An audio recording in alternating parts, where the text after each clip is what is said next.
Yo, people, I'm your host, Major, and I'm with my brother Ace, and welcome to another episode of Two Up Front. Ace, what are you telling me, bro? Hey, I'm good, man. Can't complain. Hey, man. Less than highly favored. What can we say, man? Ready for another stream? Hey, man, always. Well, there's been a lot of football. Obviously, we've got our normal weekend fixtures to discuss, but obviously, we have the European fixtures as well, and Okay. there's been a lot of things that have been happening, obviously with the Champions League.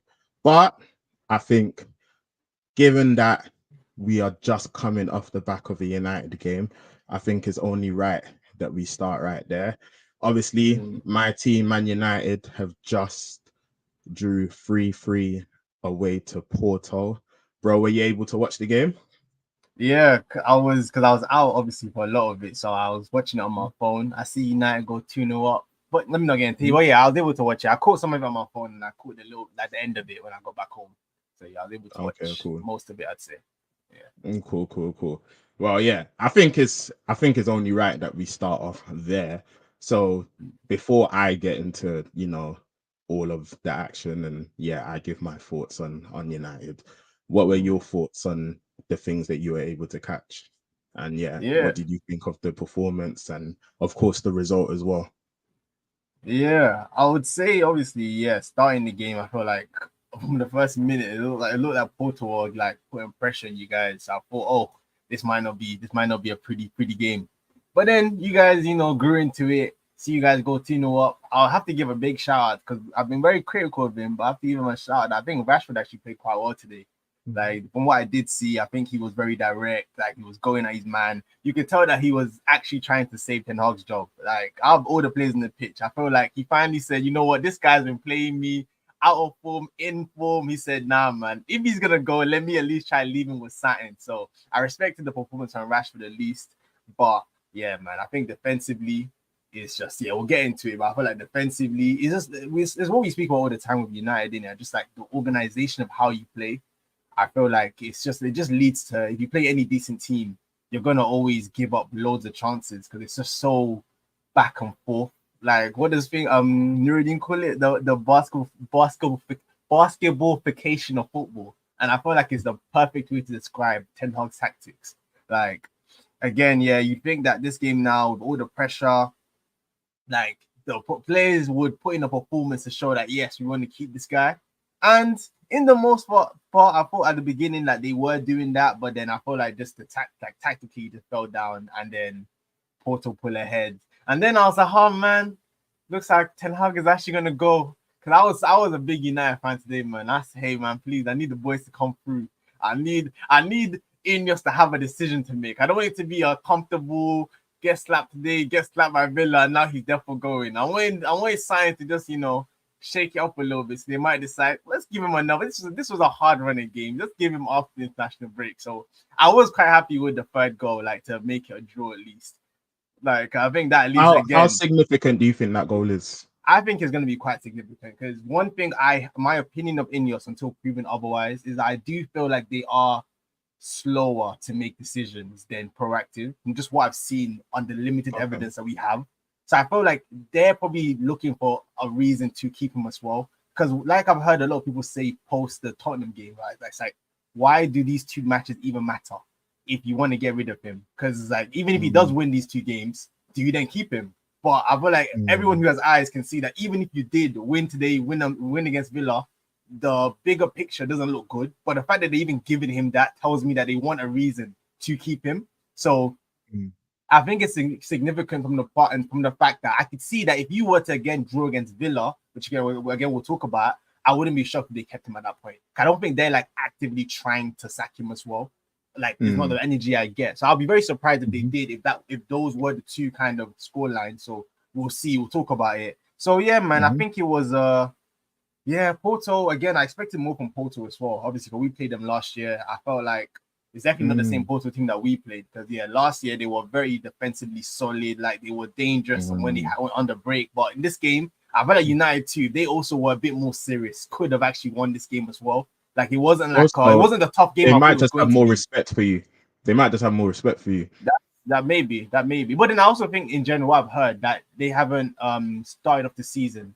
Like I don't know, I think that they've been quite good in. But I guess last season they Europe, weren't that they weren't. I don't think they were doing that great in the league as well. But I when think they played us. when they played you, like Okay. from what I remember. But I think like I think they That set might up be a knowing factor. that you know what, This is a bit tougher. we might get moved to so we're but gonna in have this to game, be the same man, machine for yeah. machine. It's So yeah, United. man, yeah. So when you guys went 2-0 up, I was very happy, and then yeah, man, you guys threw it away. But I think it was a big, because again, even that one, man, that bringing on Maguire and what's his name? Obviously, in the back, Evans. Evans. I said, bro, you're losing 3-2 and you're bringing on 2 center backs. This guy's trolling. And he came and it worked out and saved him. So, yeah, man. So, yeah, I think that's like the kind of main thing. Oh, another one that I have to touch on. I think it was a little bit harsh, but this Bruno guy again, man. Like, to get sent off in back-to-back games, harsh or not harsh, I think it's very stupid. Even the first, I think it was stupid. Like, why are you going in with a high boot You don't like need that? So, to. like again, I feel like these players that Ten Hag is like over relied on. It's very sad to see them not also giving him the performances that you think his loyalty to them would kind of justify. So yeah, that was kind of like my kind of initial thoughts. I don't know what you kind of thought in the game, but yeah. It's funny because like just even watching the whole game play out, it just felt a lot like last season in Europe. So obviously last season in Europe, we had these Champions League games where we go ahead and then things are looking good. And then all of a sudden they get the goal back. And then like, it's crazy. Like we had those games in the Champions League last season with, what was it? 4-3 away to Copenhagen and then 3-3 at Galatasaray. And then I think we lost 3-2 at home to Copenhagen as well. And then 4-3 with Bayern. Like in Have you Europe, heard that crazy stat, bro? The 3+ goal thing. What from last season? No, just in general that you guys. I think the commentator said it again in this game that Ten Hag you guys have conceded 3 or more goals in 24 games under Ten Hag. Yeah, that's 24 really bad. different matches. It's so you really bad. 3+ goals. It's really bad, bro. So it just adds to what you're saying. So yeah, it's crazy. Yeah, but I think it was like, yeah, I was watching it and I was just thinking, yeah, man, like, and obviously last season there was the Onana factor where, yeah, he definitely had some shockers, but even with that, I think the game management, like mentally, like a team gets a goal back and United just crumble, like they literally, bro, I'm getting just PTSD, crumble. You know, I'm getting like PTSD. they crumble. You know what? It reminds me of Arsenal under Emery. It's that thing of where even when you're ahead, you're coming for Emery again. Nah, man, no. I am coming for Emery again. I'm coming for him, bro. Just when his stock is at his highest, and I know, but I have to remind people when they're trying to gaslight us Arsenal fans, bro. Now this is where you want to, bro. I remember towards the end of Emery, I thought we actually might get relegated.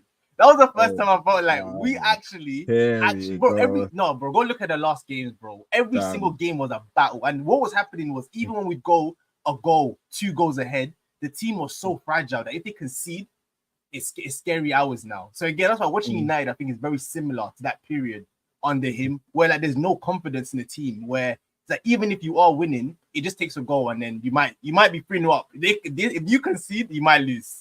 So yeah, so honestly, I'm seeing very similar things in United. We're not gonna get into the Emery thing. We don't need to, man. Yeah, we've gone our separate ways. We're both happy in our new situation. But we're gonna talk about Emery because I gotta give him his credit, obviously, with Villa. And I think what we'll even do is that we'll talk about this United game against Porto, and then we'll go on to the Villa game against Bayern, and then we'll talk about United versus Villa, the Premier League fixture. I think that's a good way to do it. But yeah, so yeah, I think it was one of them ones where like I was watching and I was just thinking, this is just reminiscent of last season and even the season before, Ten Hag's first season, when we finished third. And then we won the League Cup and we got to the FA Cup final. In the Europa League again there, I think we were 2-0 up against Sevilla. And then, 2-2. And then all of a sudden, it's long for our second leg. We get knocked out. And I think, like our game management, like it's so bad in those scenarios. And we're watching it here again. And we're just like, you go 2-0 up, like, and yeah, I think their keeper should have done better with both goals, by the way. Yeah. But yeah, you go 2-0 up, you're thinking, you know what? Like, with all the pressure that's been on Ten Hag, you know, like, this is exactly what he would have needed. And then yeah, like, you let the lead slip, and then like, it was just again, like, it was just one thing goes bad, then all of a sudden the confidence gets knocked out, and then mistakes are being made, and then yeah, balls are getting thrown into the box, and you can see the other team, you can see Porto, like, they can smell it, like you can tell, like they sensed it. They said, oh, we've got him. They're rattled. Like, they're rattled. You need Like, you weak can arms tell. are heavy. Yeah. You know when again, I'm talking about boxing analogies, like, you know when a boxer can tell, like, you hit, you know, sometimes a boxer, yeah, you'll hit him with a blow and you don't even deep that you've done anything.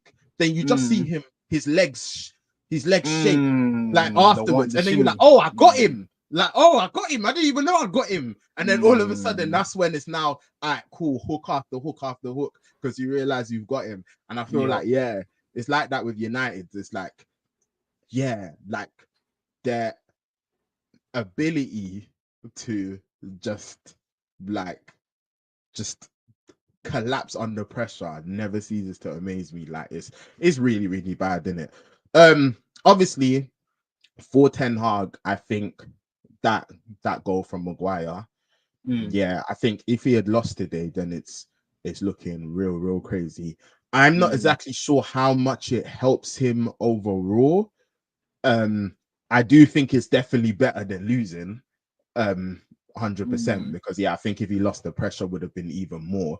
But I think it's still, it's the manner of the result as well, the manner of you going 2-0 up and then how it happened.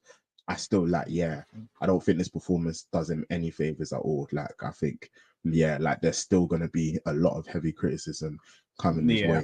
So yeah, overall, I agree with you with Rashford. I think Rashford looked lively, man. Like, he looked lively, like he was running at defenders, like, yeah, like he was having a go at them, like he looked good. And then obviously, like, him coming off at half time, like, is he injured? What happened there? I can only assume is an injury. Like, I don't understand why else you would take him off after that first half. Like, I can only Ten Hag, man. Who knows? Ten Hag, man. Yeah, like, who knows? Who knows? But yeah, I can only assume it was an injury. Like, I can only assume. Like, yeah, but that's not. I've not heard anything or seen anything. Like, that's just my assumption. Like, obviously, we'll find out afterwards. But yeah, he had a really good first half. But yeah, overall, like, yeah, man. Like, I think United fans, they would have watched this performance, and yeah, it's not encouraging at all. So yeah, and obviously we'll talk about United a little bit more when we start talking about the fixture. But just quickly moving on to Villa. Oh, quickly, I just wanted to give a quick shout out to Samu, because I've been on him when I thought Chelsea were, doing book cooking. I got 2 goals today. I said, maybe Chelsea's recruitment, they might be onto something. You know what it is. Like, you know what it is. I think, you know what, like, scouting. Firstly, he looked like a real problem. Like, you know the ones where it's just like they try to physically impose themselves in the box, like they're just like, they're just not trying to allow your centre backs to rest at all. And I think, he was looking like one of them strikers. Like, he really put in a good performance, and some good finishes as well. And going back to what you were saying, Chelsea, their recruitment, their scouting, hey man, you gotta give them credit. Like, you gotta give them credit, because like, even when you look at Jackson, obviously a lot has been said regarding him, but like, overall, especially for like the price that they bought him for, then you might look at it and you might say, you know what, like, like, maybe they need more credit. But we'll get on to Chelsea. But from one European fixture to another, Villa, obviously, they beat Bayern at Villa Park. Like, crazy night for them. Like, obviously, it's been so long since they've been in the Champions League. And then obviously when they won the Champions League or the European Cup back back then. That's what it was called. When they won the European Cup in '82, it was Bayern that they beat. So Okay. yeah, Okay. like, I heard it was at just football today. overall. At football today, one of the other like parents said something like, "Oh yeah, the last time Villa won was like 40 years. I think it's like 40 years to this day or something, or to this year. No, they can't be. I think it was. You say it was what year was it that they played Bayern lost? They won the European Cup in 1982, like against 1982. Bayern. Okay, yeah, so it wouldn't have been Yeah, exactly against 40. Bayern. But Yeah, okay, cool. Yeah, so I heard that and I against thought, oh, Bayern. that can't be true. So yeah, it's funny that you say that now. So yeah, no. Yeah. What's up, bro? Go on. But yeah, no, historical win for them. Like I think, yeah, man.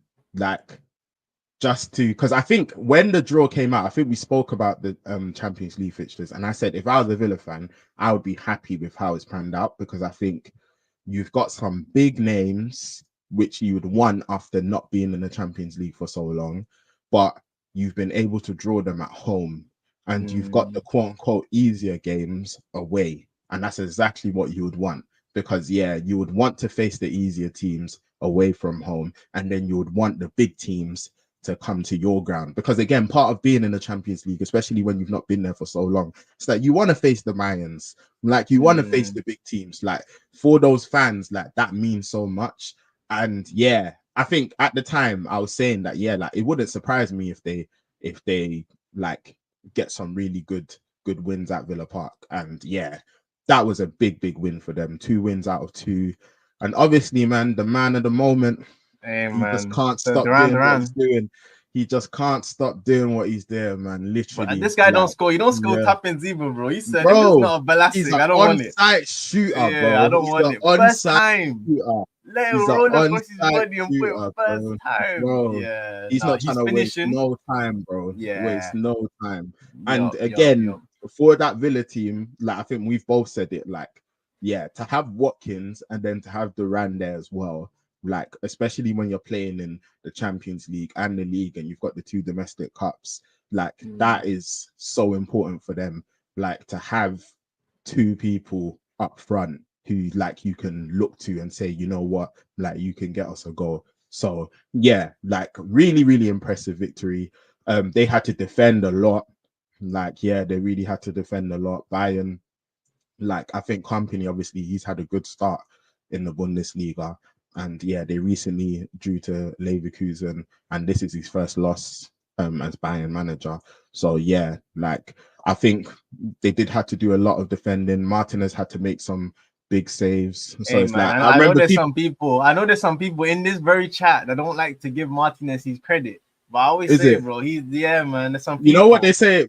What a lot of the rhetoric that I've been seeing regarding Martinez is that when the lights are shining brightest, that's when Oh, this guy he loves it. He yeah, loves it. He says, bro. "What Champions League Yeah, night at Villa Park? yeah, Cup- yeah, World Cup yeah, final? yeah. Shout I'm me, there. Copa America I'm final? there. He said that's what." I'm But there. people are saying that it's when it's Ipswich Mm. and no one's watching. That's when he might do a fumble.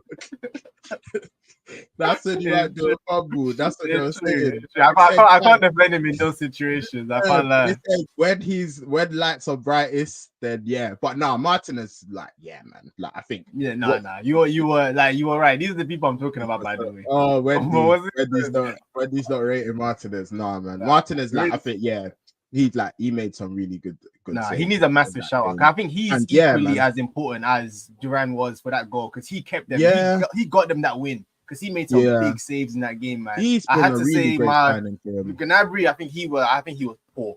I think he was poor.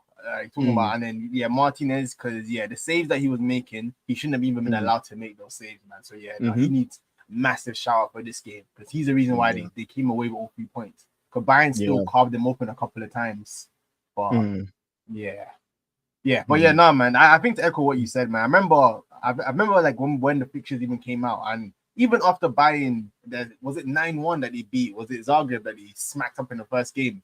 And I remember saying, that's all nice, you doing that to them. But Villa at home, Villa are one of the best teams in the Prem right now, especially at home. Like this is like you're going up against like one of the top Prem teams. So Bayern too, they're gonna keep you honest. You can't just come there and think because you're big Bayern, you're gonna come and get your comfortable 3 points. And Villa made them work, and they pulled through, man. They had the quality on the other end too to finish when the opportunity like kind of showed itself. But yeah, man, definitely a very good game. And like you said, the Villa fans here, the stadium, it looked like it was rocking.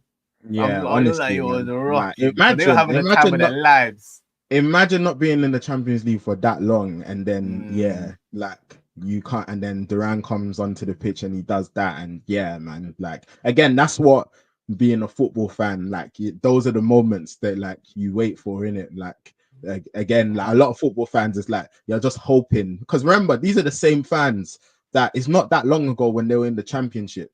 Like it's not that long ago when Gerrard was their manager and things were looking horrible. And those same fans, they were faithful, and now they've got Champions League nights at Villa Park, beating Bayern. So yeah, man. And Emery, he has absolutely transformed that club. No, he Like has, the man. He's job been he's amazing. done has been absolutely brilliant. Like honestly, and obviously we've spoken a lot about his European pedigree, and that's been more so to do with the Europa League. But obviously in the Champions League as well with Villarreal, he got to the semi-final. And I think, yeah, in Europe overall, like he's someone that you have a lot of confidence in. Like I think he knows how to navigate through these European fixtures, and yeah, he makes the right decisions tactically. Like he knows when to switch things up. Like I think he's a really, really, really, really top manager, man. So yeah, like I think Emery deserves his credit. And yeah, we're not doing the whole Emery Arteta thing today. Man. That's not what we're doing. Thank you, Do you bro. get me? Thank you. Let's focus. We're just focusing on Emery, and give him his that. props, man. Like nah. Emery, I think he's a really good manager, man. Like really good manager, and I think like he's just adding to his CV. Like, and we'll see what he can do this season. So yeah, because it's still early. Man. But yeah, moving on to that. Obviously, moving on from that. Obviously, we've spoken about Villa Park. My team, United, we've got to go Villa Park on Sunday. And yeah, man, bro, talk to me. What are you thinking? And then I'll give my thoughts. Man, I wish you guys had any other game, man. Because I want Ten Hag to pull it out of the bag, man. I really do. Like I really do. But I think unfortunately for him, I feel like the issue here is that, like, sometimes like when let's say Villa, like there's some teams in Premier League, okay, they're a good team, but you never know. Maybe you guys just might catch them. But I just feel like the gap between you and Villa right now is actually quite comprehensive, where they have a system, they have a manager. At home, they're solid. You guys aren't the greatest away from home. So everything I'm smelling just tells me that it's not looking good for Ten Hag in this one, man. Because again, even like today, where today was like the kind of like my last kind of hope to see if United can show me something to give me a bit more confidence going into this one. But I feel like what you guys showed me too, that even if you guys come out, you go 2-0 up, I still think Villa will come back. Like I think it's one of them games where the best, probably from a United point of view, probably is a draw, because it feels like Villa are just not going to let you leave that stadium with all 3 points. Like it's one of those games where you're playing a team that I feel like just genuinely you have to catch Villa on the off day, and then you guys have to be really good, and even then it'll probably be a draw at best, kind of stuff. So that's kind of where my initial kind of instinct is saying, because I think defensively, again from today and what we've seen so far this season, I feel like you guys are just all over the place, man. Like organization wise, it feels like I don't know what you guys are going to do. I don't know what we're still confused about who exactly is gonna start, who's gonna play. I see Ugarte 60 million. I see he doesn't even come on today. I see you're losing 3-2 and he brings on Maguire and Jones. I'm just like, or even the subs, I don't get anymore. Like, I don't get what he's doing. Like, today kind of felt like you don't care no more. That's actually what it came across to me. I'm like, you can't be 3-2 down knowing that your job is on the line. And the 2 subs you make are to change. I've never seen is this a thing? I've never seen a manager change centre backs as often as Ten Hag does. Because at first I thought, delete. Yeah, I thought delete. Okay, delete was what's he going? Maybe he's not match fit, so that's the reason why you're doing it. But now he's doing it as a tactical play to change centre backs in the game. But it worked out today because Ten Hag came on and got the goal and saved him. But it shouldn't have worked. Yeah, well, it shouldn't have worked. It didn't make sense to me. So yeah, man, I look at all of those factors. I look at how good Villa are going forward. I look at how bad you guys are defensively. I look at you guys still got your goals today, but I still think against like a good solid defense, I think you'll still struggle to carve and make good opportunities. And I feel like Villa's defense too, they're solid enough to play you the right way to kind of get their goals when they need to. I can't see you guys stopping Watkins and Duran. Like, so yeah, man. It's just my initial thoughts are like everyone's initial thoughts. I don't think it's even like I'm saying anything crazy. I think most people would say that Villa are very strong favorites in this game. So I don't know what if you have anything otherwise, bro, or you have any more optimism in this one. Hey man, like obviously last season, we went to Villa Park and we got the win. And yeah, like I remember Villa played actually quite well in that game. And then McTominay got the winner like late on, and yeah, we were able to escape with the 3 points. Yeah, I And remember that game too. I couldn't believe you guys won that game. Yeah, man. Like I remember it, and yeah, it was like, kind of like a proper smash and grab type of thing. But yeah, I don't think that's happening this time. Yeah, man, it's not looking good, bro. Yeah, especially off the high that they're on right now. Of being, normally other four, they had a tough game. They might be a bit tired. Bro. Maybe you guys can capitalize on that. But yeah, they're gonna be buzzing. It's not looking good, bro. It's not looking good at all, bro. It might get very, very nasty. You think it might get nasty? Bro, this is not looking good, man. Like, bro, like these lot are coming off the back of a Champions League win where they are hyped. Like, so one, even just everything seems to not be in United's favor in this game as regards to predicting them to win. Like, Villa played at home on Wednesday and they beat Bayern. They're buzzing off of that. They were at home. They didn't travel. United went away to Portugal today and they drew 3-3 and they let another lead slip. So they're coming back to Manchester later. They didn't get the result that they would have wanted and the performance wasn't good. So that is following, obviously, as well, the 3-0 loss to Tottenham. So yeah, morale isn't high. Like I think Villa's morale is very high. And then we've spoken about like even managers wise, like Emery, someone who he looks like, like he looks like he can just exploit like United and their tactics. And when I look at players like Rodgers, and I'm just thinking of him. I saw what he done. I saw what he done to you guys. Yeah, I saw what he done. I saw Rodgers have Declan Rice on the ropes, bro, and I'm thinking if Rodgers had Declan Rice on the ropes like that, then what is this guy gonna come and do? What is he gonna do? I saw what he done to Arsenal. Rodgers. Yeah, bro. I saw what he done. You know, I feel like the way you guys play too. Yeah, I think that's the biggest Achilles heels. It's runners. Because even like with the Spurs, I felt like maybe Spurs. I don't think they had like runners in the midfield. Obviously, Van der Ven decided to be the runner, but I felt like that's why I kind of thought that might be better for you, because it reminded me of like the Wolves game where when you guys play against a midfielder that can like get on the ball and run, the way how suicidal you go, like you play going forward, I think is cash money against United. So yeah, that's a good shout out. That's a big threat. Yeah, man, I can see Rodgers like causing us absolute problems. I could see him rolling past our midfield easily, and then even like Anana as well. Like I think their midfield is just.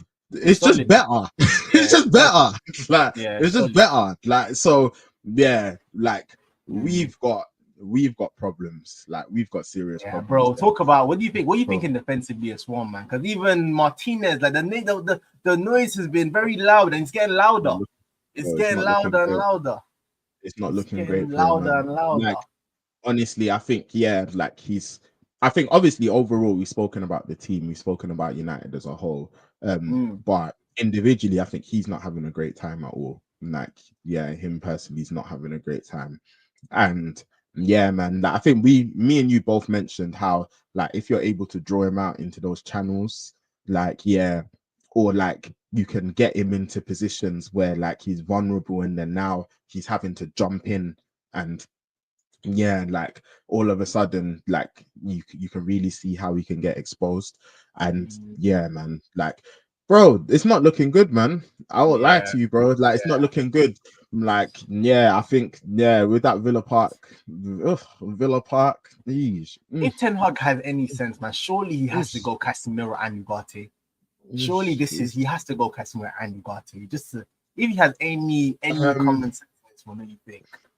Like, surely this is the game to play both of them. I don't know because obviously I think Kobe had like a slight injury, but I think he travelled with the team for Porto, but he wasn't in the squad. Okay. So yeah. So I don't know if like he's gonna be involved on Sunday or not. Then obviously there's Eriksen there as well. And yeah, like I don't know if because he's not gonna drop Bruno. So like it's gonna be probably either, like you said, Casemiro and Ugarte, or Casemiro, one of Casemiro and Ugarte and Eriksen, I would imagine. Eriksen versus Like, yeah, Rodgers. Oh that's what I my would god. imagine. Yeah, It's gonna be bro. criminal. Yeah, man. It's not looking good, bro. Oh. Like, it's not Yeah, looking man. good, Ten bro. Hag doesn't help himself, man. He doesn't help Yeah, himself bro. either. Because I think that's Yeah. one of the biggest criticism he has too. That not only are you not good tactically, even your Mm. player selection, it doesn't ever feel like he makes the right decision or the right choices. He's always Yeah, sacrificed these guys. Because even talking on the Martinez thing, I noticed today, like you're saying, we already know that his weakness or what his strength is in defending those channels, and you guys are building up with a free, and he's on the left of it. I'm just like, you're just setting him up to fail, man. Like, if you lose possession, he's cooked. And this is what he does. He does all the time. So yeah, no, I agree, man. It's just, yeah, I think Ten Hag, where you guys are at, I'll be shocked. This would be an almighty upset for it not to be an absolute slappage, like you're saying.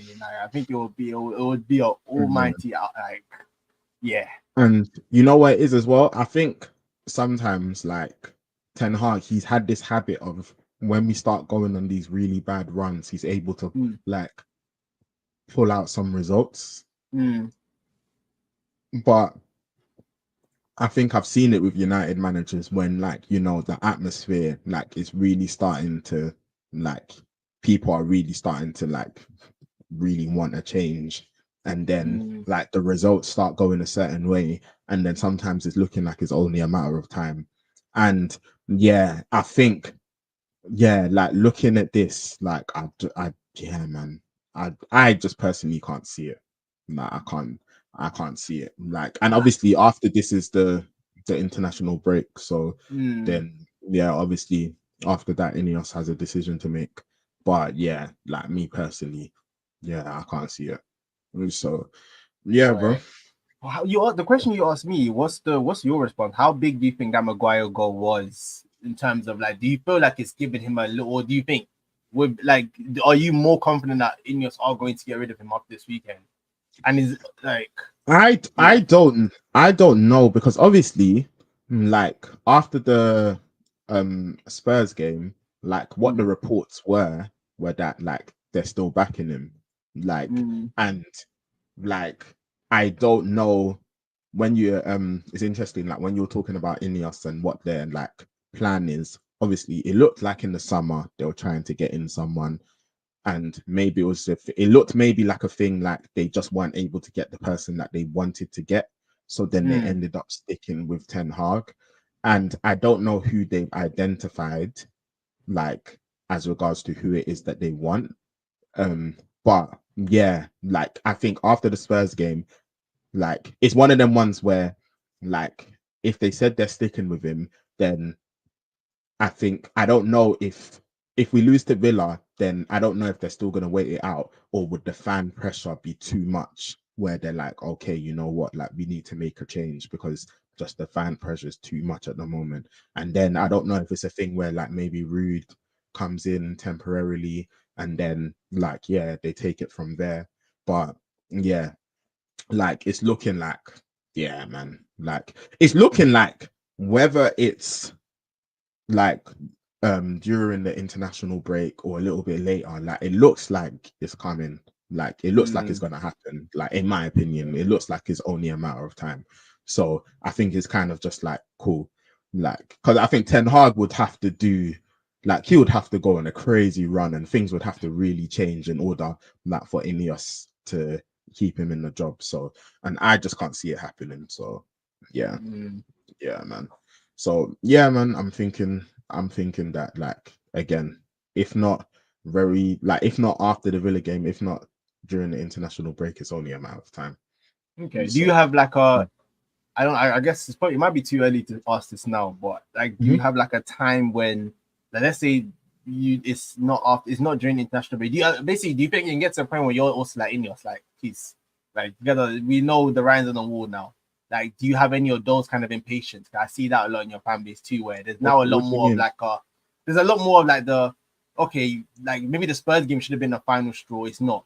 You now draw today, unconvincing performance. You lose to Villa, and then they decide to give him a few more games afterwards. Do you start to be like Ineos, like you're taking too long now, or are you more calm with it? Like, do you think the season? Where's your head in terms of? Do you think the season can be salvaged? Or I want the change to happen as soon as possible, bro. Okay. Like, yeah, that's where I'm personally at. Yeah, like I want the change to happen as soon as possible. Like, I think it's one of them ones where as soon as you look at it and you can identify that, you know what, like I just genuinely don't believe that he's capable of turning this around, then from that point, in my opinion, it's cool. The sooner the change is made, the better. Like, yeah, like if you just know, like it's different. If you believe that, you know what, like I think he's going to be able to turn this around, then obviously they're going to say, whoever believes that will say, you know what, like, nah, let's keep him on for a few more games and yeah, etc., whatever. But me personally, because I don't believe that, then like with me, like the sooner the change is made, the better. Like, that's where I'm at with it. So yeah, like the sooner, because again, like it is still quite early in the season, and it's like, yeah, I would rather like the change be made, and then now, you know what, like we can just move forward, and yeah, like we can just say, all right, cool, you know what, that's finished now, like new chapter as regards to like someone else is now leading the team, and then yeah, like we take it from there. But yeah, me personally, that's where I'm at. Like, yeah. Nah, yeah. So yeah, with me, it's like it's not even like a like, bro. I'm not gonna lie, bro. I've been here for a long time. Like, do you get me? Like, I think that's even the thing. Like, I've been here for a long time, but it's just one of them ones where it's like, cool. Ineos came in the summer. Obviously, it's one of them ones where like they didn't bring in someone else. They said he's staying, and it's like, all right, cool. Like, you got to roll with it. Do you get me? New season, got to roll with it. And then it's like, all right, cool. Like, the season has started how it started. Then you're kind of hoping that, okay, Ineos will now look at it and say, all right, you know what, the change is needed. Like, so yeah, that's where I'm at with it. Like, yeah. So again, like it's just one of them ones. I think maybe the reason why it's like it's not maybe as apparent is because it's like I'm someone that I don't tend to just like repeat myself over and over and over again as regards to like, oh, I want the manager out, oh, I want the manager out, oh, I want the manager out, oh, I want the manager out. But yeah, like my stance it's not changed. Like, it's just, yeah, man. No, I hear it. I know your stance, but I think it was just more of this, like, you know, sometimes it gets to the point where you're even impatient now. You're like, Ineos, like, we know where this is. Get rid of him. Like, oh yeah, bro, I'm there. You're wasting time, bro. now. I'm there. No, I'm there. Exactly what you said. I'm there, bro. We are wasting time. We're wasting time. That's exactly where I'm at, bro. Make the change. Like, that's where I'm at. Like, yeah, just to be very clear, make the change as soon as possible. Make the change. That's where I'm at. So it's just one of them ones. But yeah, bro. Swiftly moving on to predictions. What are you predicting for this game? Nah, home team. You have to go first, man. What's your prediction for this game? Nah, bro. Host, bro. Oh yeah, I'm hosting, bro. I'll go first. I'll go first for the next one. Well played. I'm going.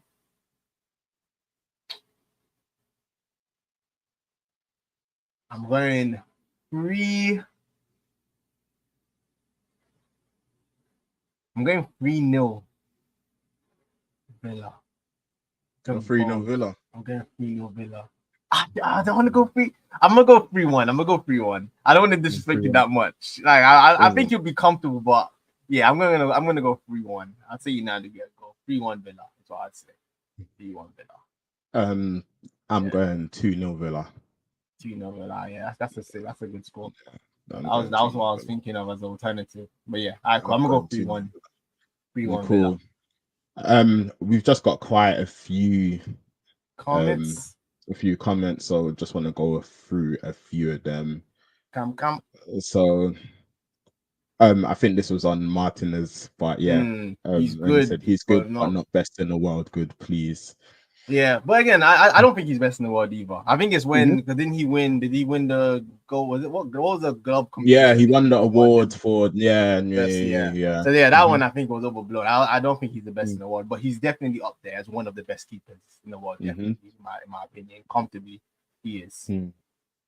He is. He is. It'll be so poetic if he gets fired after losing to Villa.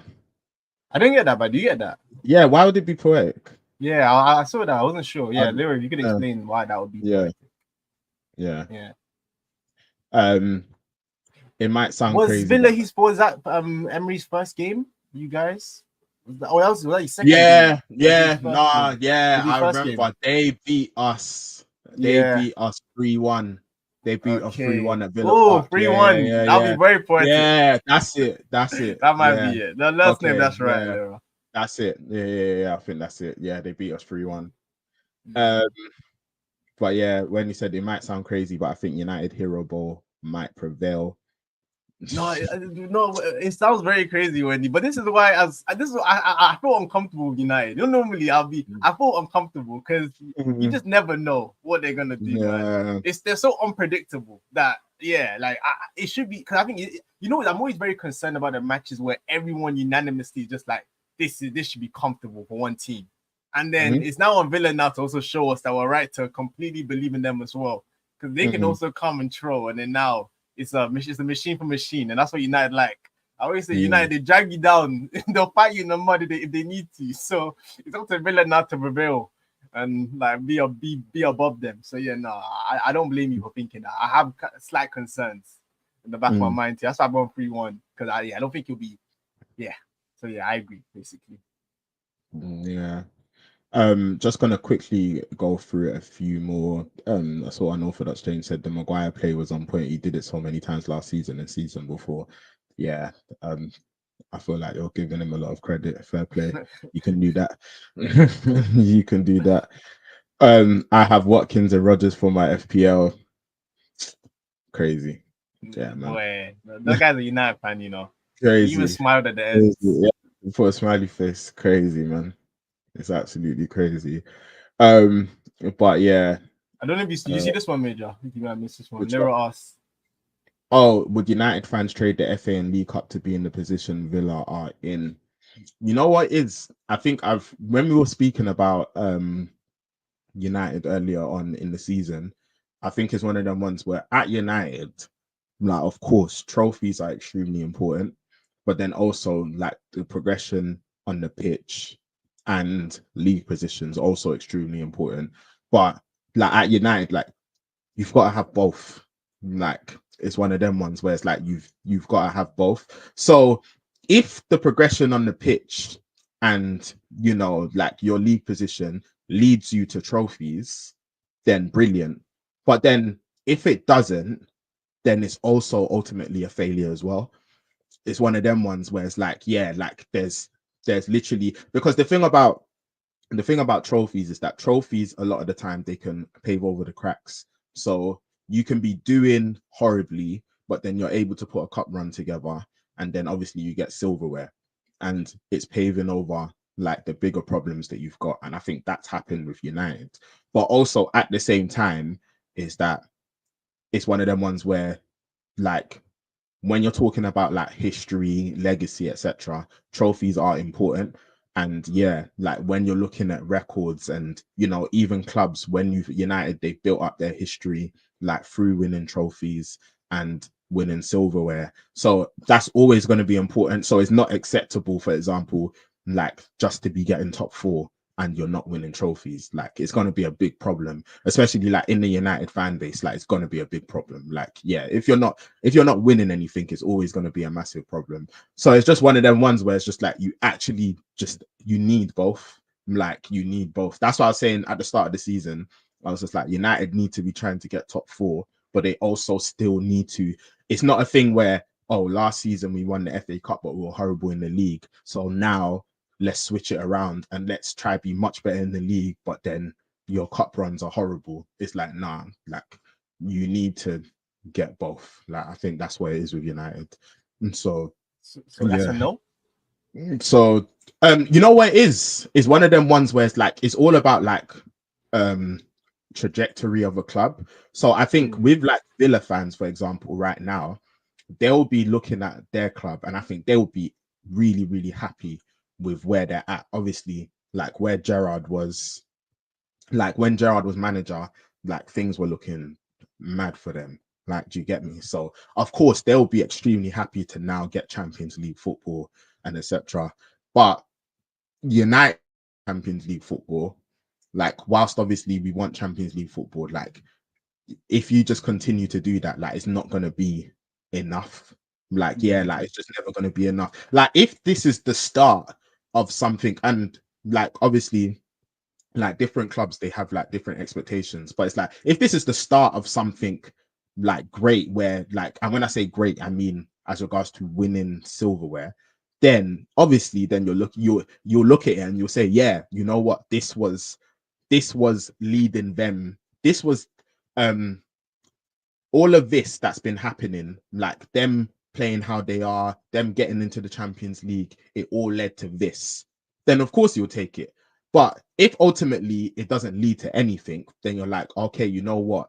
Like for United, we'll look at it and we'll say, okay, that was nice that we got Champions League football. But United, like I can remember loads of seasons where we got Champions League football, and it's like, but what we remember is when we, like when I'm talking about United's best memories, I'm remembering when we won the Champions League. I remember when we won the Prems. I remember when we won trophies. So it's always one of them ones. Like I've said it a lot with Arsenal, that this moment that they're in, obviously Ace talks a lot about how it was when he was in school and Arsenal wasn't great and etc.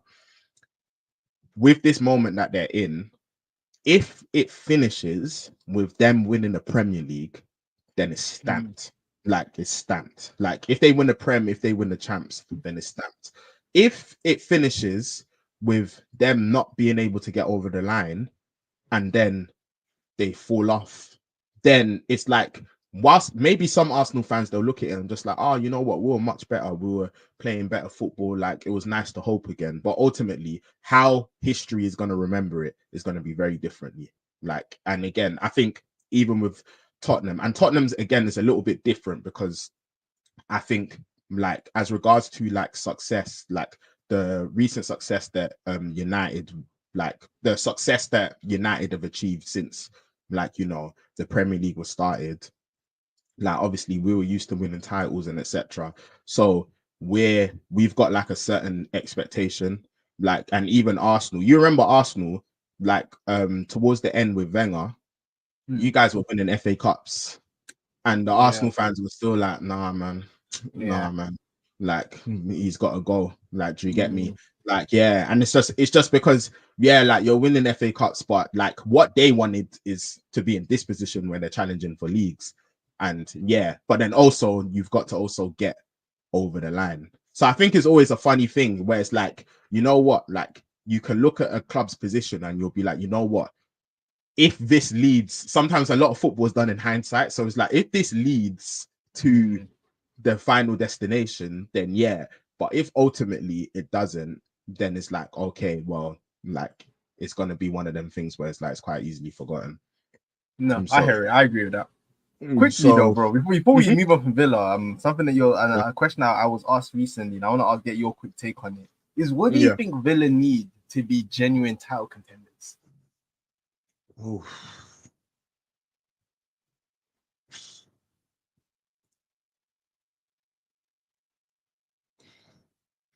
For Villa to be genuine title contenders, what do they need?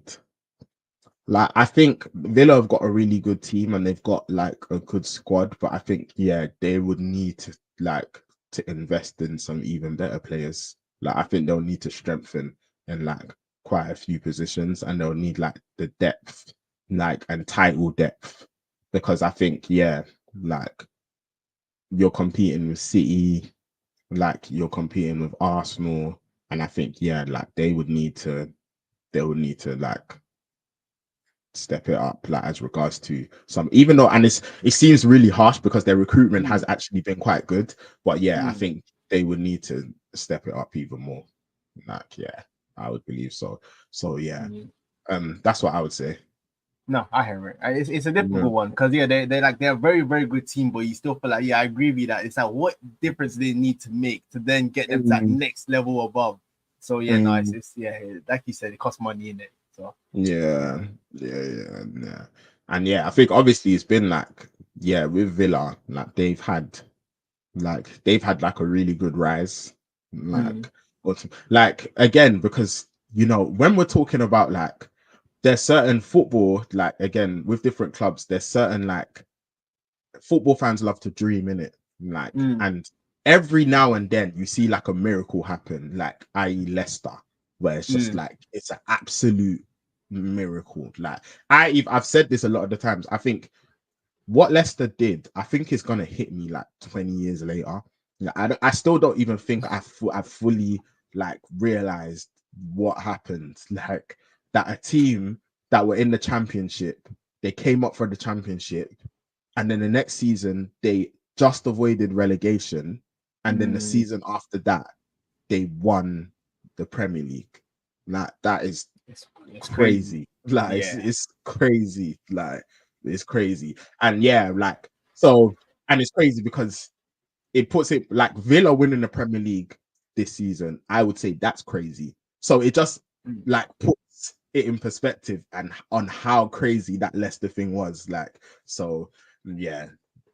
But yeah, I'll say that on that.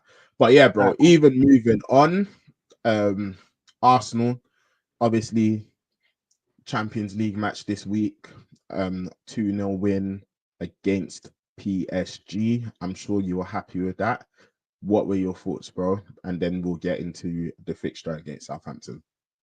Yeah, no, I was very, very happy with the performance, man. Like it was very, very comfortable. Like again, it's not the same PSG when they had, Messi, Neymar, Mbappe. Like it's not the Mm, same team at all, bro. I'm seeing completely different names in that front line, which are clearly not the same players that were there before. But all in all, man, PSG are definitely one of them teams that it's so funny because they're one of them teams I always wanted to play because of like the players they had. But like now it's not the same PSG anymore. But that mm, said, like it was on paper still going to be a difficult game because obviously we had our first game against Atalanta, and I was mm, like, "Oh, yeah, we go with a point with a draw there, which is good." And then this game was one of them was where the pressure was starting to rise. Where if we now don't pick up points here again, this league mm, format it starts to look a bit scary when you're looking at your like time where you are in that position because mm, you really want to avoid those extra games. So it was a must-win game for us, and yeah, I think we did exactly that, man. Like it's kind of like that thing I always say when people wanna say Arsenal are boring or Arsenal are what's it called? You might not like how we play, but I think the way we play too means that when we do make it click going forward, which we did in this game, defensively too, we can also still tie it down, man. Because I think this game too was on our defense that pulled us through as well. Because there was a lot of times during the match that we had to sit back and let PSG have the ball, let them try mm, break us down. And I think they really, really struggled. And a lot of the mhm, post match, everyone that I kind of heard was them basically just talking about, yeah, the defense mhm. was crazy. And yeah, man, Calafiori, Timber, I have to give them big, big shout outs because yeah, that Calafiori guy, he's becoming one of my favorite players already, man. He's just a nutter. And you see a Mm. player play, and he makes me a bit Passionate as worried. well. Yeah, He's he's passionate. passionate. He Yeah. makes me worried because I feel like this guy's gonna get sent off this season. I can just see already. Like he has that erraticness defensively, Mm, but he's still like a good defender. And going forward, this guy just plays everywhere.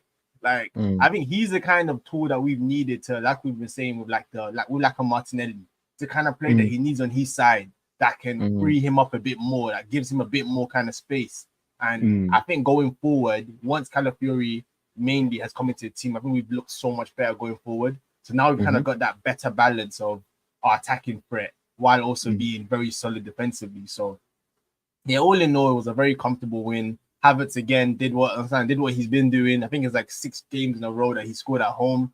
Again, mm, you have to give the guy credit when it's due in it. Like for all the talk that was on his name, him being considered one of the worst signings the last season, or what people predicted to be one of the worst signings, Arteta's done it again. Where regardless of what you think about the price tag, the player, he's doing a very, very good job for us. So I can't really be mad at him. So I'm happy to give him credit too. And yeah, it was nice to see Marino come and get his first minutes in that game too. Again, it was a lot more. I think that was when we were under the cosh. It was a lot more from like a defensive point of view. But yeah, man, the sooner that we can phase out Uncle Plantain, the better.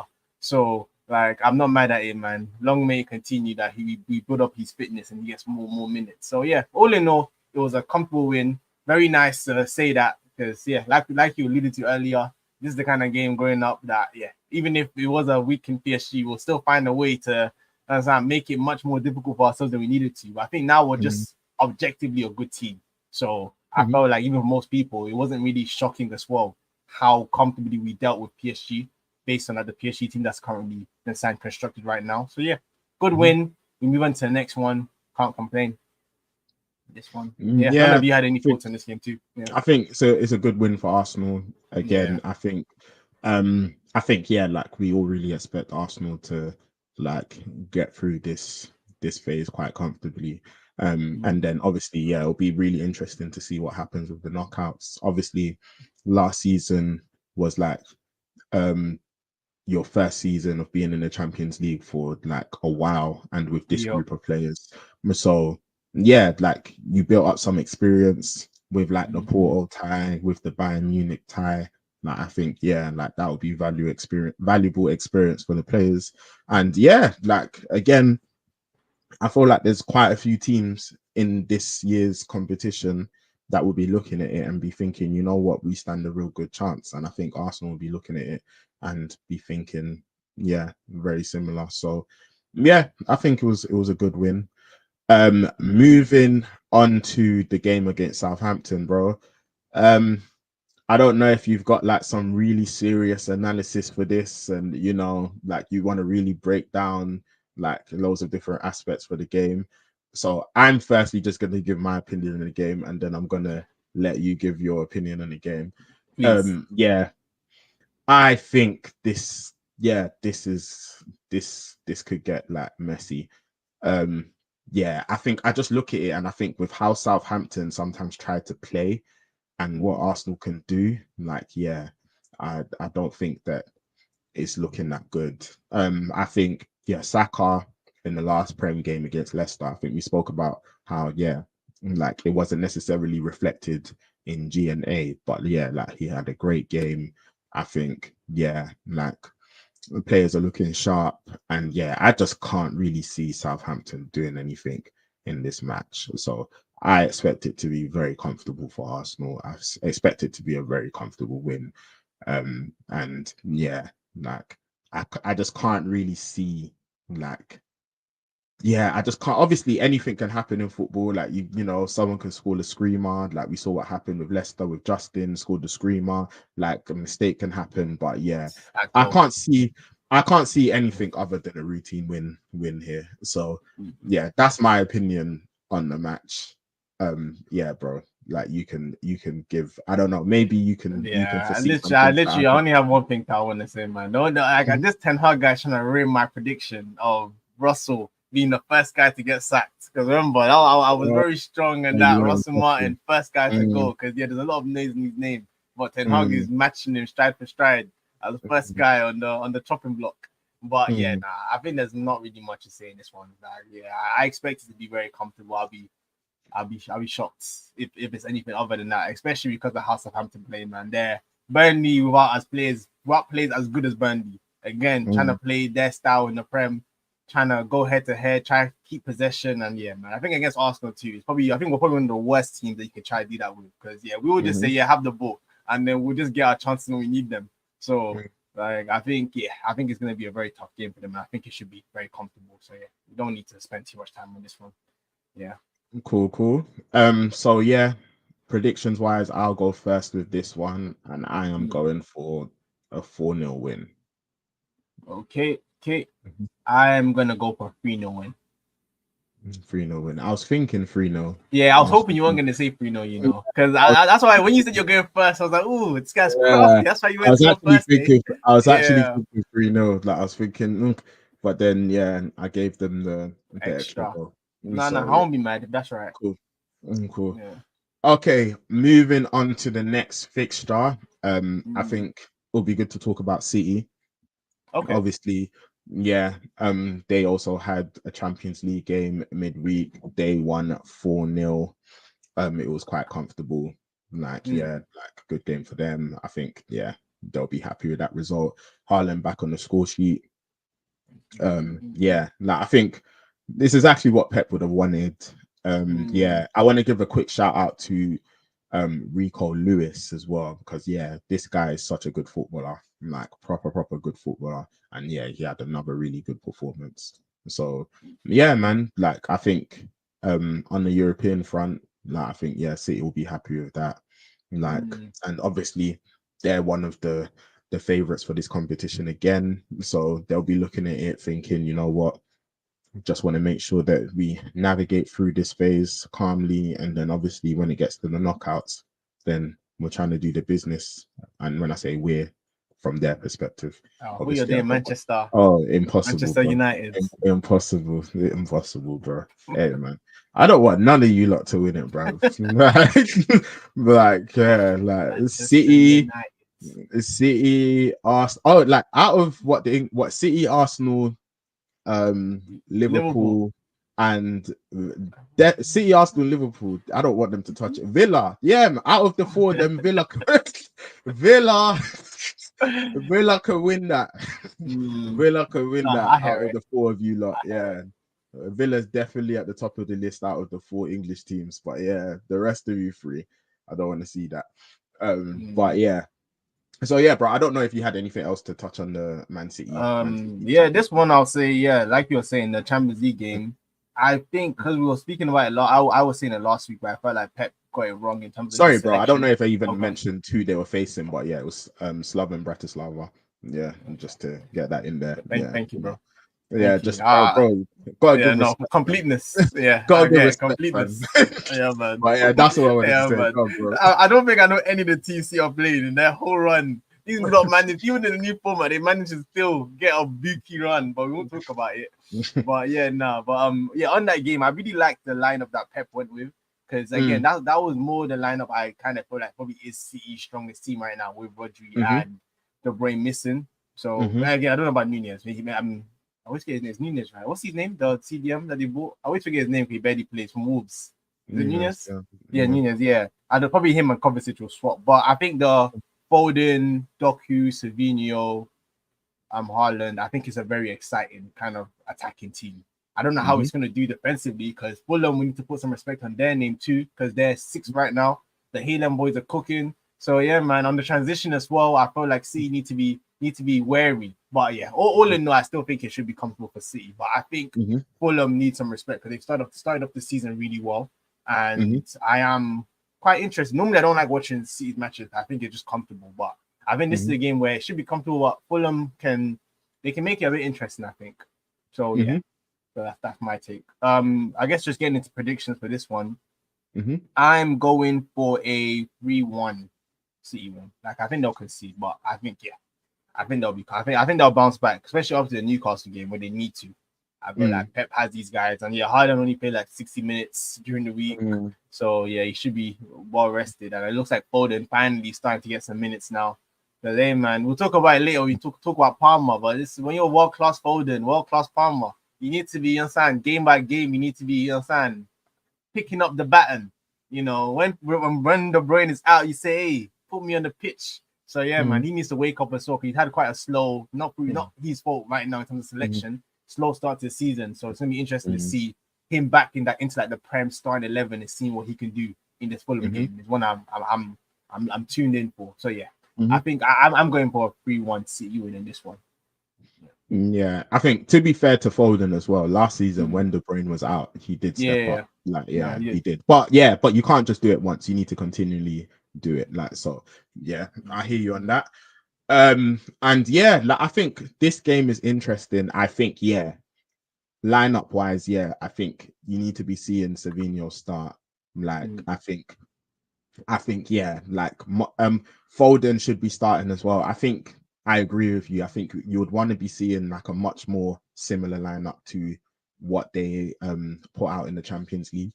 Like, I think, Haaland, obviously he didn't score in the last match, and I think he's going to be trying to get right back on the score sheet. But Fulham also do have the players to cause City problems. That Obviously we've oiled up. spoken about your former Arsenal boys. So they're there, Don't and forget then the oiled up bodybuilder Adama, running do on you the get wing. me? Yeah. Adama Traore, Mm. I think Fulham do have like a threat there as well, but I do expect to see win. Um, Prediction wise, I think you know what, like I like 3-1 just to be different.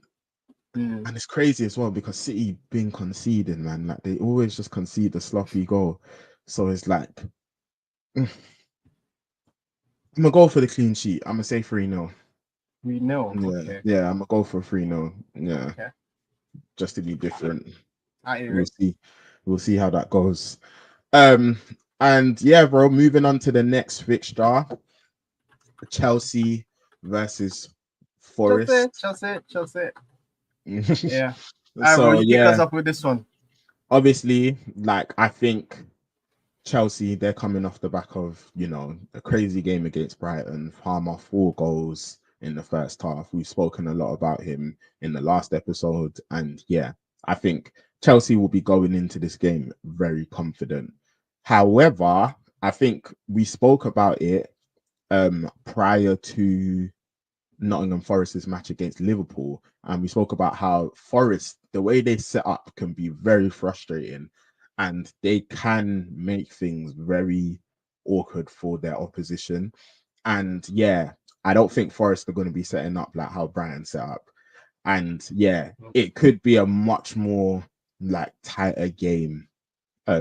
So yeah, I think this is going to be an interesting game for Chelsea because I think, yeah, perhaps the spaces that were available against Brighton, like they won't be there against Forest, and they've got to kind of find new solutions to try and break Forest down. And then also on the other side, Forest are also capable of getting a goal. Like, yeah, they also do have a threat themselves.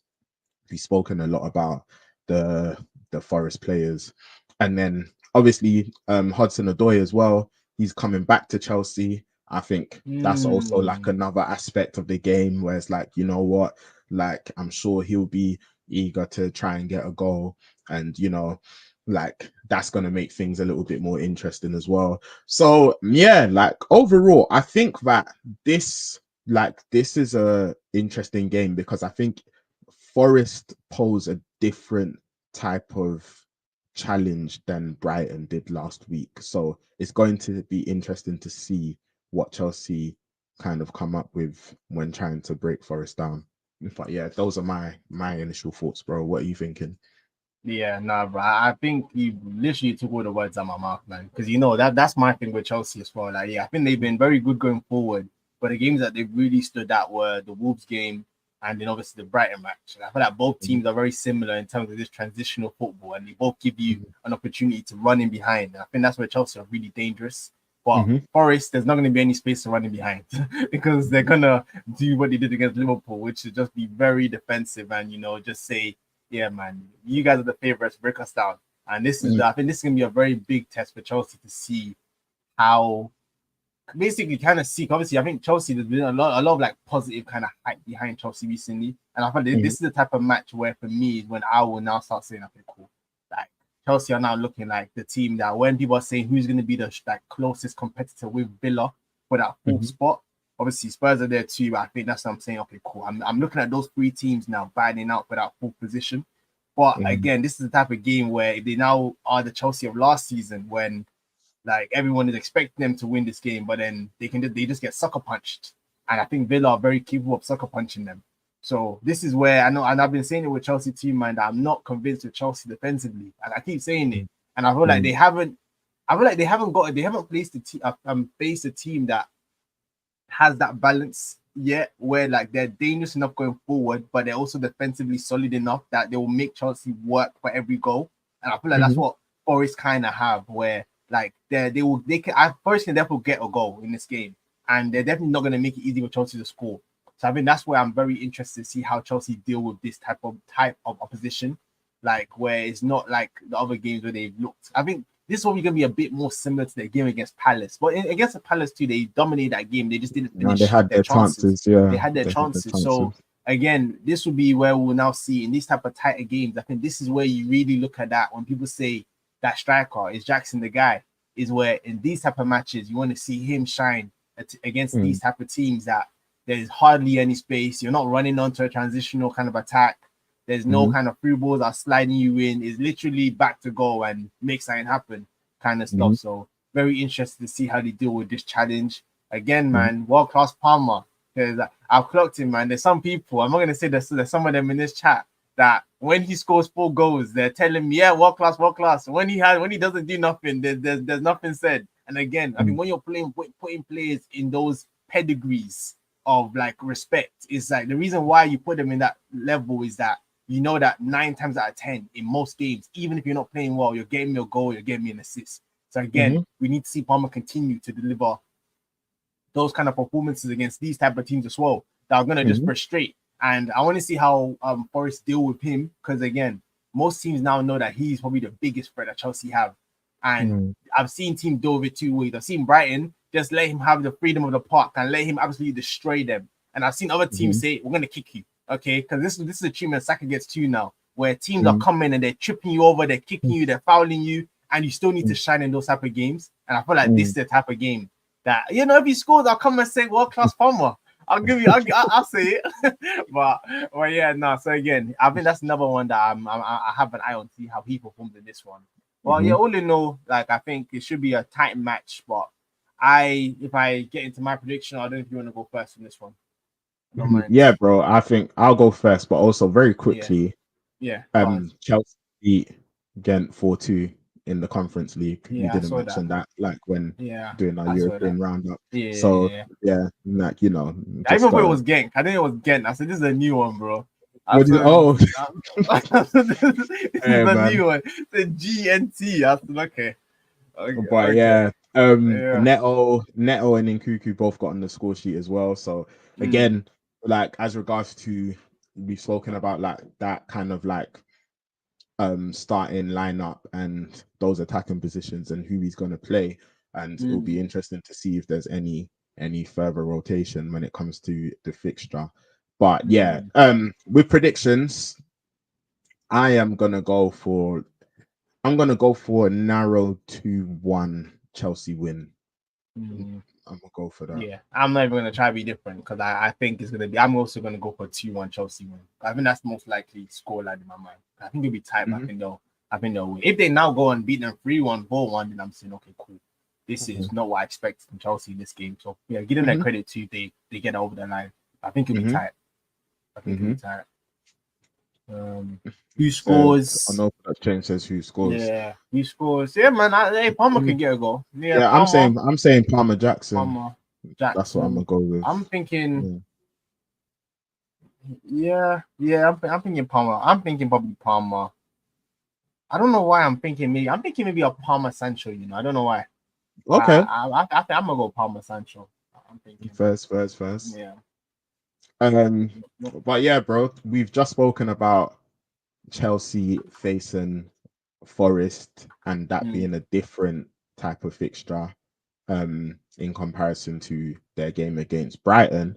And obviously Brighton are now facing Spurs this week. I can't wait. And I feel like this should be a good game. Bro, I think these lot might destroy the world, you know. This should be I think they might cause a singularity. Because I think both teams are going to collide on that halfway line. They're going to collide on the halfway line, bro. And they might destroy the world. That's generally what I'm thinking in this one. Honestly. So, yeah. No, this should be a real good game. No, I agree. I'll just quickly give my thoughts on it again. I think, like even with your jokes, like you've got two teams who like to try play a certain way, and they like to have their defenses and their defensive line high up. And there's going to be spaces to exploit in this game. There's going to be spaces to run into in this game. And it should be very interesting. Like I think this is going to be an entertaining game of football. So man, I'm going to be watching Like, Yeah, I yeah, can't wait. just This is definitely yeah, the game man. of the weekend for me in Should terms of be, entertainment. yeah, no, it should be Yeah. a good football game. So yeah, um, I prediction wise, Where I you think going? I am This is giving it tough. to Spurs. Okay. I'm giving it to Spurs. I think obviously they slapped us last week. Mm, They beat Brentford the week before. I think they've got some good momentum.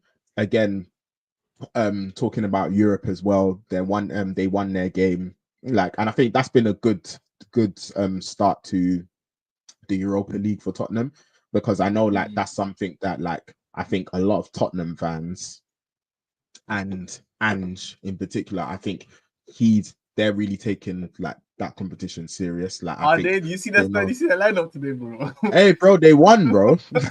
I know they did. They did. That's what I'm saying. The Bro, they lineup. won. I saw it, I said bro. they drop points this game. I just gonna get some pelters. The lineup Yeah, was crazy. but you know what it is. I think again, I think it's the rotation, and it's like I think it's Mm, one of them ones that in the in games, I think in European games, like when you've got like kind of like this phase, I think mm, there's a tiny bit more margin for error when it comes to rotating your team, because obviously you've got like several games, like he knows he's won the first game, and it's like, okay, you know what, like, whereas obviously in a knockout competition, when like you're playing in the FA Cup or the League Cup, when it's like it can literally just be, if you lose, you're out. Like, mm. I think that's where a lot of Spurs fans, like, they were getting frustrated with Ange, because it's like, you can't afford to be doing this. Like, it's win or, like, if we lose, then that's it. Like, Mm, yeah, no, we can't do anything. Yeah. Whereas obviously here, like, even if they had lost today, then it's like, okay, you know what? There's still games there where they can put it right. Like, do you get me? And then I think obviously, like, we expect them to advance, and then when it gets to the knockout stages, then I think, yeah, that's when you're gonna be expecting to see certain lineups like consistently. And then I think having to do that, and then also like put out strong teams in the Premier League, I think that's when it's gonna be really a test. So yeah. But yeah, I am going for Spurs to win this one. I am thinking. Let me go first in this one. Let me go first in this Okay, one. yeah, yeah. Sorry, I went I'm first. maybe, Did I go first in the last one? yeah, Sorry, yeah, yeah. you go first. You go first. I Because never even yeah, I checked. I think we went first might in the go last for the one. same score line. Go I'm gonna on, say it first anyways. It's like go I said on. it off to you. But yeah, to kind of echo your words, I think this is gonna be a very, very entertaining game. I feel like both teams gonna be a pinball in that middle of the pitch. Players are gonna be breaking left, right, and center. Don't know what's gonna Mhm. happen, but yeah, I have Spurs to edge it as well. I think the main kind of difference for me is that I think Spurs have a better defense than Brighton. Mm, So I feel like because of mm, that too, and also because I think Brighton too like to what I saw in that Chelsea game. These lot like to also do this playing out from the back, even though they don't have the tools to do it, because they mm, just made mistake after mistake. Whereas Spurs can build up much more consistently. So I feel like mhm, those are kind of the little factors I think will give them the edge in this one, even though they're away. mhm. So I have Spurs edge in this one, and I'm gonna say 3-2 to Spurs. I'm gonna say 3-2 to Spurs. Yeah, Yeah, you got me there yeah. Because I first. knew I And don't. Yeah. you know what? Again, to be Mm, different, I'm a mm. 3-1 it then. 3-1 it. I'm a Okay. 3-1 it. Yeah, I'm a Okay. 3-1 it to be different. Okay. But yeah, yeah, 3-2 is what I was thinking. But yeah, I'm a 3-1 it. Yeah. So yeah. Yeah. Yeah. Because when I was thinking it could be a draw, but then I was like, I saw that these haven't drawn in their last like 12 games or something Mhm. against each other. So that, and then I feel like I think so, I think I trust Spurs a bit more defensively than I trust Brighton. Or I trust Spurs a lot more than I Yeah, trust Brighton. So same yeah, I have Spurs edging it 3-2 for my mind. And yeah, 3-1. All right, cool. Cool, cool. affairs. And moving on to the final game that we will be discussing, Liverpool take on Palace. And Mm, yeah, Slot again, like I think it's 8 wins in 9 games since he's become Liverpool manager. Like he's had a very good start. Like, yeah, very good start.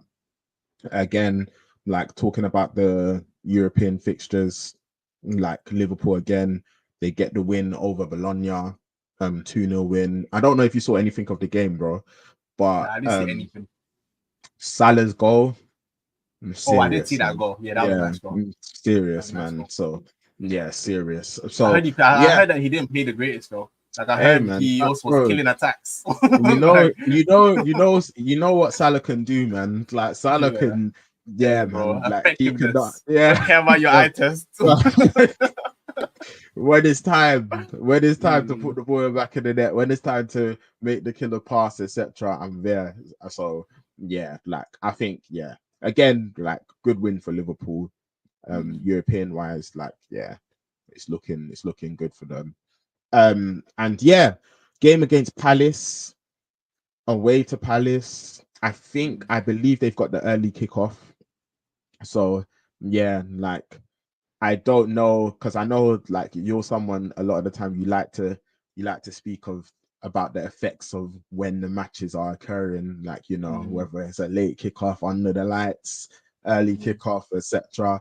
So do you see that helping Palace at all, like in this game? Like can you see any You know what it surprises? is, yeah. Mhm. I don't know the time And is even obviously, the sorry, bro, in one. Ketia as well, Hey man, I know your you've been defense has not loading been up in the meme. trouble.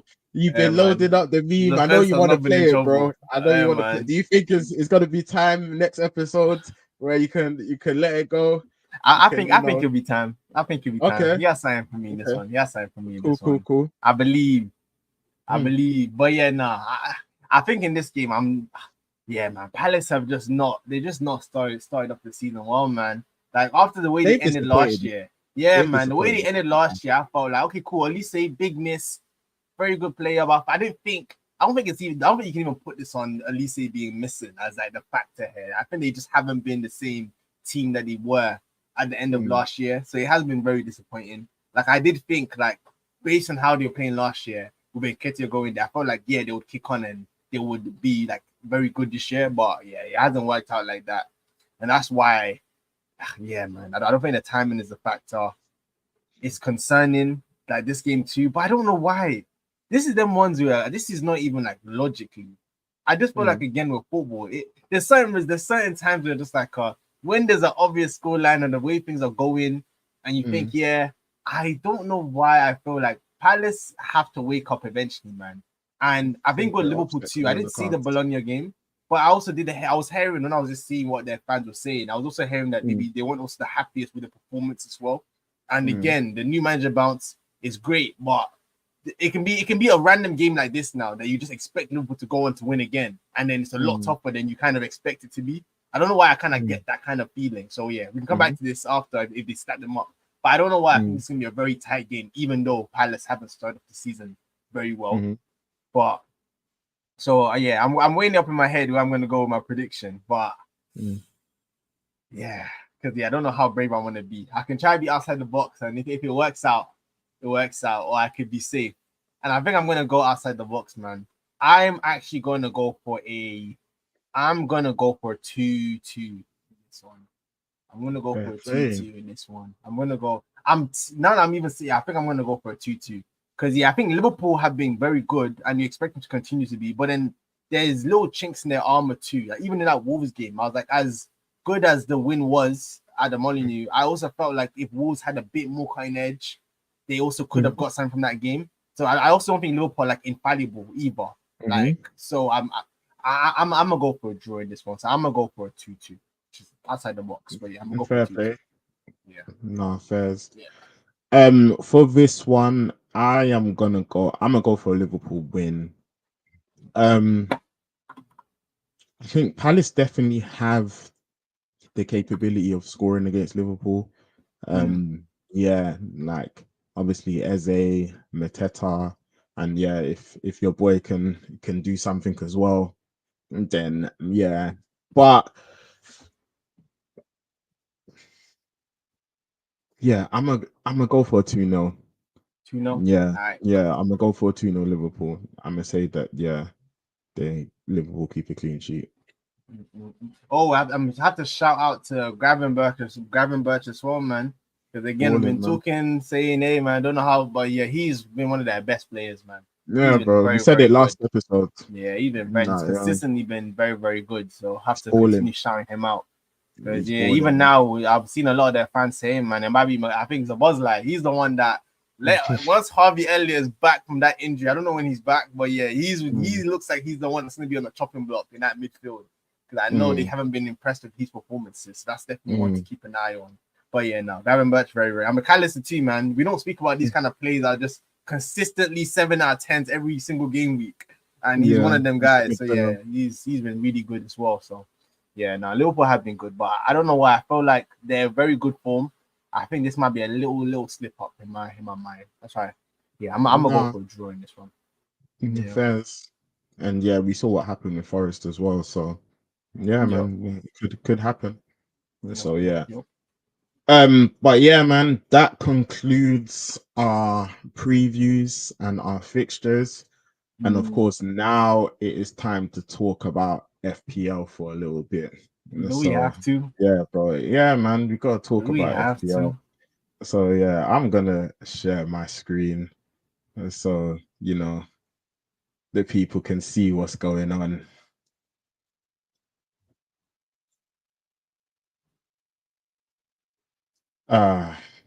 So cool. As we could just firstly see, there's been some changes to the league, obviously. So before we get into all of that, Ace, let me just click on your team. 32 points. I didn't even see at the end. I knew it was a bad week. I stopped looking. Do you wanna talk us through this, bro? What happened? Do you want to talk? See 32 points. You can see your team here. Do you want to talk us through this? Yeah. You know what? It was a very bad week for me. I won't even try to miss my words. I brought in Gabriel. I said, yeah, man, my Arsenal players weren't there. I said, you know what? We got Leicester. I got a nice run of fixtures now. Let me bring my boys in. And yeah, it didn't work out. The game week I bring him in. The one game I think, we should keep a clean sheet is the one that we do not.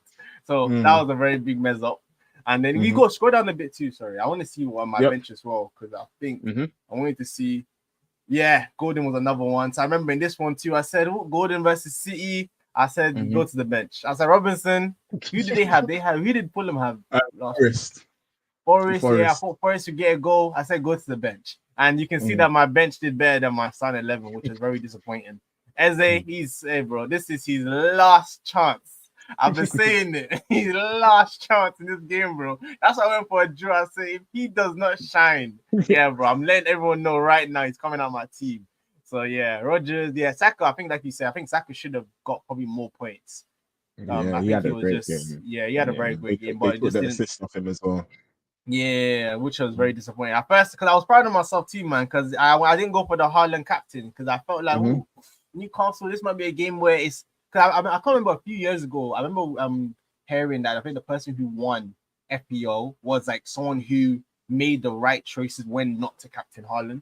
And I feel like that's kind of like my strategy going forward. Is I think you have to look at the game that you think he might not get big returns in this one, and you go for someone else and it works out. So I went for someone else, but unfortunately, yes, I couldn't get the points in this one. So it didn't really come through. Yeah.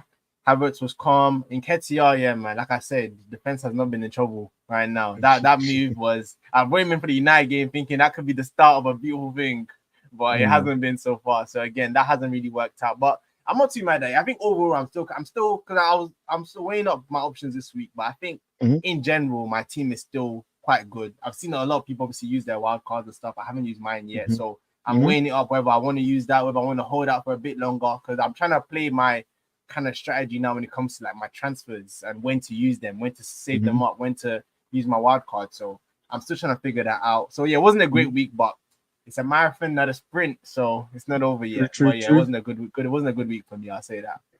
True. And so yeah, that was Ace with 32 points there.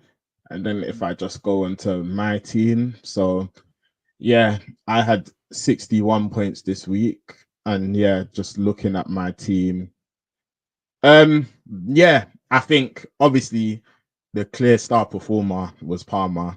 So yeah, Palmer with his 4 goals, obviously 25-point return. Obviously, in hindsight, I'm surprised he didn't captain him. Yeah, bro. Like, you know what it is. When you were talking about the whole knowing when not to captain Haaland, and like picking your moments, like to try and play the risk. I remember earlier on, I went for the risk of captaining Palmer instead of Haaland, and then Haaland scored a hat trick. And I then remember that. that's what even put me. I would even be further. Like I'd have more points if it wasn't for that. So I was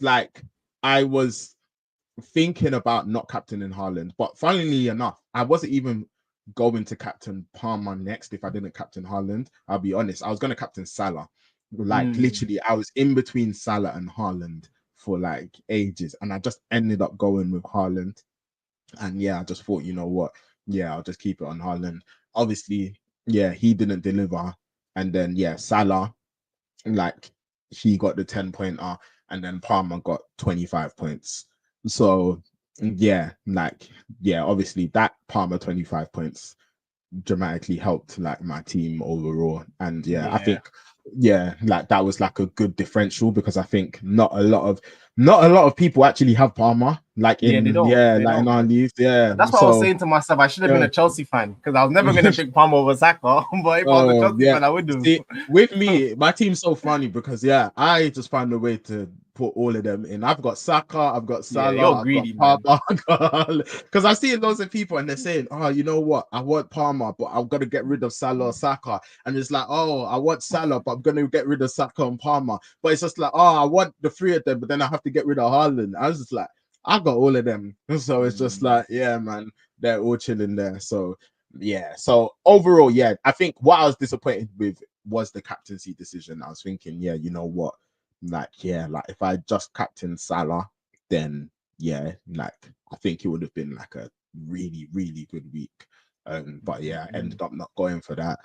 Robinson got the clean sheet, like you mentioned. Yeah, you had him on the bench. I started him. So yeah, like I think that was good for me. Rodgers got his return as well. Yeah, the United boys. Like, yeah, Ahmad came on as a substitute, like, and played for like just a few minutes, and then yeah, Mazraoui. Obviously, we know what happened in the game, so yeah, like that wasn't great at all. But yeah, 61 points. Yeah, and then obviously, hey man, we have to give this guy a big shout out, man. League leader, Bennett Pick on his Lakbukayo, team. Yeah, 82 man. points. 82 points. Yeah, Like, this is a really, really good week. And yeah, when I was saying that, you know what, I was thinking about captaining Salah and I didn't. He did, and yeah, that was the right decision. Because yeah, I think that helped. And obviously, he's someone that also had Palmer as well. So yeah, like he had a good captaincy there, and then he also had Palmer with his haul.